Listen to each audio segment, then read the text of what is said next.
The Minnesota Timberwolves eliminating the Denver Nuggets was a gift from the basketball gods to the NBA, and the league should be forever grateful. Look, the Nuggets just didn't connect.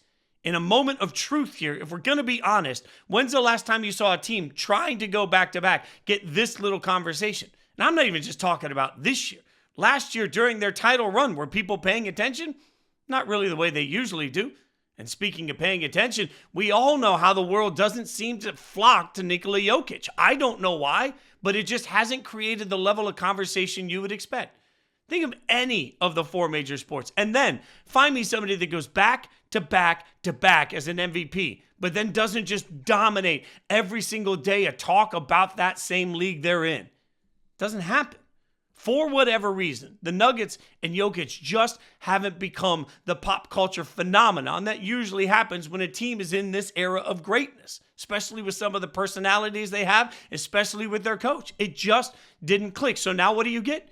Oh, you get a young Timberwolves team that everybody's falling in love with a superstar that suddenly is rising above. And I'll go back to 80s wrestling here. If you grew up a wrestling fan in the 80s, you know that the concept of getting somebody over. Sometimes you need to have a bad guy as a dominant figure that then gets taken down and it creates a hero, right? Iron Sheik was taken down by Hulk Hogan and all of a sudden, boom, we got the I Am a Real American song going everywhere, right? Andre the Giant had to be taken down by Hulk Hogan. This is sort of a written thing. The NBA didn't write this, but they get that same effect.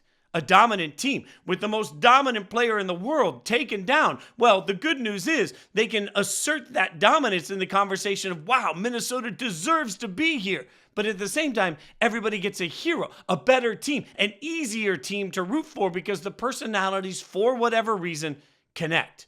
I don't know if this is about Anthony Edwards dropping F-bombs in press conferences or just the way he plays the game. But right now, look at the four remaining teams. Look, everybody has an opinion one way or the other on Boston. That can't be taken away. But are people really passionate outside of Indiana about Indiana? Not really. All right, Dallas, is that moving the needle for everybody? Not really. Minnesota is. Minnesota has the opportunity right now to take this darling status and become something bigger. In the NBA, in a world where we take the culture and only talk about chips, everything that is accomplished during the regular season doesn't matter. Personal legacies are narrowed down to how many championships did they win. This is a golden moment for Minnesota to find their way into this level of attention, to find their way into this platform. And if they can somehow win it all of a sudden Anthony Edwards becomes the face of the league and this team becomes darlings.